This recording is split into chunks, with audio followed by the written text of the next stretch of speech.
సమస్త బ్రహ్మాండములను కదుపుతున్నవాడు, ఈ సమస్త భూతములను శాసించగలిగినవాడు, ఇందరి యొక్క పాపపుణ్యములను లెక్క వ్రాసుకోగలిగినవాడు, సర్వజ్ఞుడు, కాలాతీతుడు, అనంతుడు, తేజోమయుడు.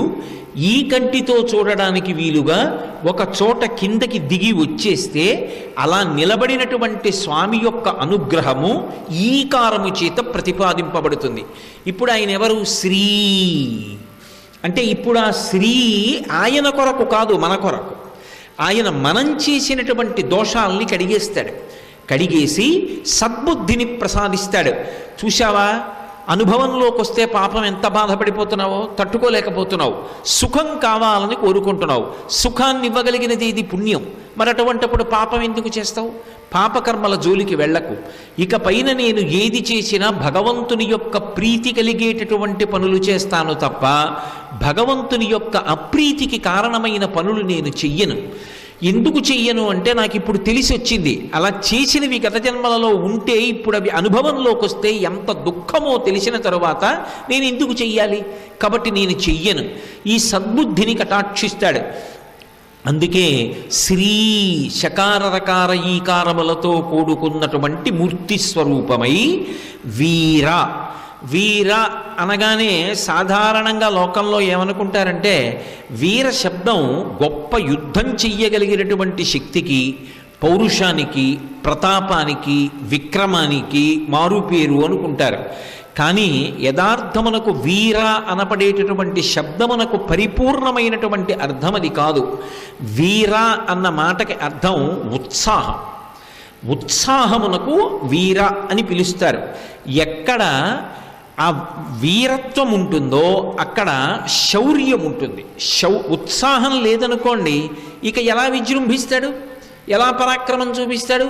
శత్రువుల మీద ఎలా దండయాత్ర చేస్తాడు? మనిషి బాగా కుంగిపోయాడు అనుకోండి, అసలు వచ్చే ఆలోచన కూడా రాదు. అంత నీరసపడిపోతాడు. అన్నిటికన్నా మనిషిని కుంగ తీసేయగలిగినది ఏది అంటే మనస్సు ఒక్కటే. ఈ విషయం మీరు బాగా జ్ఞాపకం పెట్టుకోవాలి. ఆరోగ్యం ఎంత బాగుండనివ్వండి, రక్తపోటు ఎంత బాగుండనివ్వండి, అవయవాలన్నీ ఎంత బలంగా ఉండనివ్వండి, ఒక్కసారి నిరుత్సాహానికి గురైపోయాడు అనుకోండి, అమ్మ బాబోయ్ ఇది నా వల్ల కాదన్న భావన కానీ వచ్చేసిందా, తాను చేస్తున్నటువంటిది తనకి చాలా బరువుగా అనిపించేస్తుంది. కాదు, నేను ఇది ఎందుకు చెయ్యలేను? ఇది నన్ను పరమేశ్వరుడు నిమంత్రణం చేసినటువంటి స్థానం. ఇక్కడ నేను చెయ్యగలను, నేను సాధించగలను. నేను కాదు, నా వెనక వాడున్నాడు, వాడు నా చేత చేయిస్తాడు అన్ననాడు నిరుత్సాహం తొలగుతుంది. నిరుత్సాహము తొలగితే ఉత్సాహం వస్తుంది. ఉత్సాహము కలగగానే ఏదైనా మనిషి సాధిస్తాడు. అందుకే మనిషికి కుంగుబాటు అనేటటువంటిది శక్తినంతటినీ కూడా కప్పేస్తుంది. అదే నిజానికి శరీరావయవాలన్నీ కూడా నీరసపడిపోనివ్వండి. నిజానికి ఆయన వృద్ధాప్యంలోకి వెళ్ళిపోయాడు. పూర్వపటంతటి జ్ఞాపక శక్తి లేదు, కాళ్ళు చేతులు అంత ఓపికతో లేవు. కానీ మనసు మాత్రం విశేషమైనటువంటి జవంతో ఉంది. నేను ఉపకారం చెయ్యాలి, ఆఖరి శ్వాస వరకు నేను ఉపయోగపడాలి అన్న తాపత్రయం ఉంది. మనసులో ఎవరికి ఉత్సాహం ఉంటుందో వాడు ఆఖరి వరకు కూడా ఏదో ఒక ఉత్తమ కర్మ చేస్తూనే ఉంటాడు. ఎంత శ్రేష్టమైన ఆహారం తీసుకోండి, ఎంత వ్యాయామం చెయ్యండి, శరీరం ఎంత బలంగా ఉండనివ్వండి, మనసు మాత్రం నీరసపడిపోయింది అనుకోండి, ఎప్పుడూ భయం. ఓ ప్రవచనానికి వెడదామంటే చీకట్లో వెళ్ళి ఏమిటన్నా తనుగు పడిపోతానేమోనండి. ఓ పాట పాడరా అంటే నాకేమొచ్చండి, ఓ మాట మాట్లాడరా అంటే నాకేమొచ్చండి, ఓ పుస్తకం చదవరా అంటే నేనేం చదవగలనండి, ఏది చెప్పండి నేనేం చేయగలనండి అన్నారనుకోండి, నిరుత్సాహం ఆవహించింది అని గుర్తు. శ్రీరామాయణంలో ఒక అద్భుతమైనటువంటి శ్లోకం, అందులో సుందరకాండలో స్వామి హనుమ అనుకుంటారు, అనిర్వేద శ్రియోమూలం అనిర్వేద పరం సుఖం అనిర్వేదో హి సతతం సర్వార్థేషు ప్రవర్తక కరోతి సఫలం జన్మో కర్మయత్తత్ కరోతి సహ తస్మాత్ అనిర్వేద కృతం యత్నం చేష్టేహముత్తమం అంటారు. మనిషి నిర్వేదాన్ని అంటే కుంగుపాటుని, శోకాన్ని విడిచిపెట్టలేదనుకోండి, శోకంలో అలా ఉండిపోయాడు అనుకోండి, ఉత్తర క్షణంలో రావలసినటువంటి కనీసపటి ఆలోచన కూడా రాదు. మీరు అందుకే చూడండి, భయంతో కుంగిపోయినా, విపరీతమైన శోకంలో మునిగిపోయినా కనీసంలో కనీసం ఉండవలసినటువంటి ఆలోచన కూడా మనిషికి స్ఫురించదు. అదే ఉత్సాహవంతుడైనటువంటి వాడికి అనేకమైన ఆలోచనలు వస్తాయి. ఇలా కాకపోతే ఎలా చేయొచ్చు, ఎలాగైనా చెయ్యొచ్చు, ఎలా చెయ్యొచ్చు అన్నదానికి 100 ఆలోచనలు వస్తాయి. ఎప్పుడు వస్తాయి? అసలు ఉత్సాహం ఉంటే. ఆ ఉత్సాహం అనేటటువంటిది దేనికి సంబంధించినది అంటే శరీరమునకు సంబంధించినది కాదు, మనసుకి సంబంధించింది. ఆ మనసు ఎంత ఉత్సాహభరితంగా ఉంటుందో వాడు దేన్నైనా సాధించగలడు. వాడికి ఏదైనా సరే తేలిక. రేపు తెల్లవారుజామున 4 గంటలకి నిద్రలేవండి అన్నాను అనుకోండి, అమ్మ బాబాయ్ 4ంటికి లేవడమేనండి అన్నాడు అనుకోండి, వాడు ఏం చేయలేడు. మనసు ఉత్సాహాన్ని పొందాలి. ఉత్సాహమైన నిరుత్సాహమైన మనసుకి సంబంధించిన విషయాలు అయినప్పుడు ఏ మనుష్యుడు ఉత్సాహాన్ని కోల్పోతాడో వాడు దేనిని సాధించలేడు. అందుకే ఉత్సాహో బలవాన్ నార్యానాస్తుత్యా ఆత్మరం బలం సోత్సాహస్యాస్తి లోకేస్మిన్ నకించిదపి దుర్లభం. ఉత్సాహవంతుడైనటువంటి వ్యక్తి ఈ ప్రపంచమునందు సాధించలేనిదేదున్నది, ఏదైనా సాధించగలడు. ఉత్సాహము లేదు, ఏదీ సాధించలేడు. అటువంటి ఉత్సాహము ఉన్నది, అప్పుడు వాడు విక్రమిస్తాడు, అంటే ముందుకి దూకుతాడు, వెనక్కి తిరగడం. ఎవడు ఉత్సాహంగా ముందుకు దూకుతాడో వాడే కార్యాన్ని సాధిస్తాడు. వీర అన్న మాటకు అర్థం ఏమిటంటే ఆయన యుద్ధాలు చేస్తాడు, ఆయన వీరుడు, ఆయన కత్తి పట్టుకుంటాడు, ఎక్కడికో పెడతాడని అర్థం చేసుకోకూడదు.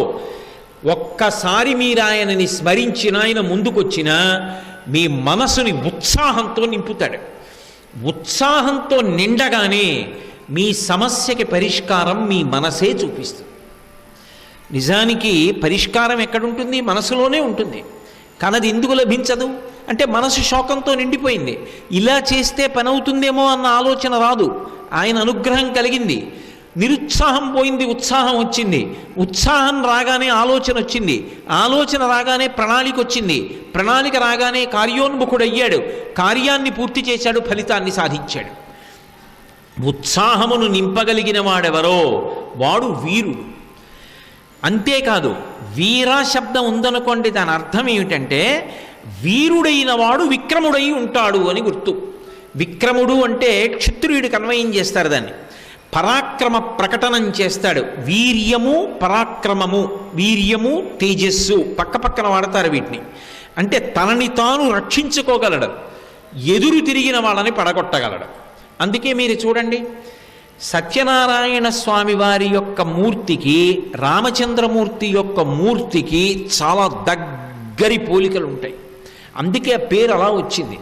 ఈ దేవస్థానంలో ఎక్కడా లేనటువంటి ఒక విశేషం ఉంది. సత్యనారాయణ స్వామి వారి ఉత్సవాలకన్నిటికీ కూడా పెద్దరికం రామచంద్రమూర్తిది. రామచంద్రమూర్తి కళ్యాణానికి పెద్దరికం సత్యనారాయణ స్వామి. ఆయనకి ఉత్సవం జరుగుతోందనుకోండి, రామచంద్రమూర్తి సీతమ్మతో పక్కన కొలువై ఉంటారు. పైగా క్షేత్రపాలకుడు సీతారామచంద్ర ప్రభు. ఇక్కడ ఇంకొక విశేషం, బహుశः నాకు తెలిసినంత వరకు ఆంధ్రదేశంలో ఎక్కడా రామచంద్రమూర్తికి అంత దగ్గరగా కూర్చుని సీతమ్మ కనపడదు. ఎంత దగ్గరగా కూర్చుంటుందంటే ఇక్కడ రామచంద్రమూర్తి యొక్క మకరకుండలం అంటే చెవికి పెట్టుకున్నటువంటి ఆభరణం సీతమ్మ తల్లి యొక్క చెంపకి ఒరుసుకుంటుంది. అంత దగ్గరగా, అంటే ఆయన యొక్క చెంప, ఆయన యొక్క చెవి ఆవిడ యొక్క చెంపకి ఒరుసుకునేంత దగ్గరగా కూర్చుంటుంది. అంటే నడుం చుట్టూ చెయ్యేసి అంత దగ్గరగా లాక్కుని ఎడమతొడ మీద కూర్చోబెట్టుకున్నాడు. భద్రాచలంలో వామాంక స్థిత జానకీ పరిలసత్కోదండ దండంకరే చక్రం చోర్భకరేణ బాహుయుగళే శంఖం శరం దక్షిణే బిభ్రాణం జలజాతపత్రనయనం భద్రాద్రి ముద్రి స్థితం కేయూరాది విభూషితం రఘుపతిం సౌమిత్రియుక్తం భజే అంటాం. ఇక్కడ కూడా స్వామి హనుమ పక్కన ఉండరు, ఉండకుండా లక్ష్మణస్వామి ఉంటారు. సీతమ్మ తల్లిని అంత దగ్గరగా పెట్టుకుని కూర్చున్నటువంటి రామచంద్రమూర్తికి ఎదురుగుండా స్వామి హనుమ ఉండి సేవిస్తూ ఉంటారు. ఆ రామచంద్రమూర్తి సత్యనారాయణ స్వామి వారి ఉత్సవాలకన్నిటికీ కూడా పెద్దరికం వహిస్తాడు. రామచంద్రమూర్తి యొక్క తేజస్సు, రామచంద్రమూర్తి యొక్క అవతారంలో ఉండేటటువంటి గుణములు సత్యనారాయణ స్వామి వారి యందు ప్రస్ఫుటంగా కనపడుతుంటాయి. మీరు రాముణ్ణి ఎక్కడ చూడండి, ఎడం చేత్తో కోదండం పట్టుకుని ఉంటాడు, కుడి చేత్తో అభయహస్తం పట్టుకుంటాడు. త్యాగరాజస్వామి దిప్పి పొడిచారు ఓ కీర్తనలో, అసలు నువ్వు పుట్టినప్పుడే నీ చేతిలో ఉన్నాయా ఈ కోదండం బాణాలు అని అడిగారు. అందుకే లోకంలో ఎవరికీ లేని పేర్లన్నీ రాముడికి ఉన్నాయి. కోదండరాముడు, విజయరాఘవుడు, ఇలాంటి పేర్లు. కోదండరాముడు అని ఎప్పుడూ చేతిలో కోదండం పట్టుకుని ఉంటాడు. ఆ ధనస్సు పట్టుకున్నటువంటి రాముని యొక్క పరాక్రమం లెక్కించడం ఎవరికీ సాధ్యం కాదు. అందున లోకంలో ఎంత అందగాడు కానివ్వండి, యుద్ధం చేస్తున్నప్పుడు ఆయన వంక చూశారనుకోండి భయం వేస్తుంది. ఆ ముఖంలో ఉండేటటువంటి దీప్తి, ఆ కోపం ప్రకటనమవుతుంటాయి. అప్పుడు ఆ యొక్క మూర్తి ఏది ఉంటుందో, వ్యక్తి ఎవరుంటారో ఆయన అంత ఆకర్షణీయంగా కనపడడం. మనిషి యొక్క సౌందర్యాన్ని పాడు చేయగలిగినది ఏది అంటే కోపం. బాగా కోపంగా ఉన్నప్పుడు మిమ్మల్ని మీరు ఒక్కసారి అద్దంలో చూసుకోండి, ముఖం జేవురించిపోతుంది, నేరేడు పండు రంగులోకి తిరిగిపోతుంది, ఊపిరి వేగంగా వస్తూ అదిరి పడిపోతూ ఉంటాడు. కానీ యుద్ధం చేస్తున్నప్పుడు కూడా మహర్షులు కూడా మోహించగలిగినంత అందంగా నిలబడగలిగిన వాడెవరంటే రాముడు ఒక్కడే. అది రామాయణంలో ఒక విశేషం. అసలు రాముడి యుద్ధం అలా ఉంటుంది, రాముడు బాణం తీయడం అలా ఉంటుంది, సంధించడం అలా ఉంటుంది, విడిచిపెట్టడం అలా ఉంటుంది. రాముడి ముఖం వంక చూసినా, రాముడి వంక చూసినా రాముడు యుద్ధం చేస్తున్నట అది చూడ్డానికి 33 కోట్ల మంది దేవతలు వచ్చి నిలబడి చూస్తూ ఉంటారు. అంత అందంగా యుద్ధం చేస్తాడు ఆయన, అంత పద్ధతిగా, అంత వైభవోపేతంగా ఉంటుంది. ఆయన యుద్ధం చేస్తే అన్నిటికన్నా ఆశ్చర్యం ఏమిటంటే ఆ చేతిలో ఎప్పుడూ ధనస్సు ఉంటుంది, చేతిలో బాణం ఉంటుంది. ఆ బాణం ఇలా అక్షయ బాణ తూణీరంలోంచి తీయాలి, వెనక భుజానికి కట్టుకుంటాడు, అది ఎప్పుడూ నిండిపోతూ ఉంటుంది తనకి తానుగా. ఇలా బాణం తీయాలి, వింటినారి వెనక్కి లాగాలి, ఆకర్ణాంతం లాగాలి. ఇలా కుడి చేత్తో పట్టుకుని ఈ వింటినారిని ఇలా లాగి ధనస్సు సర్దుకోవాలి.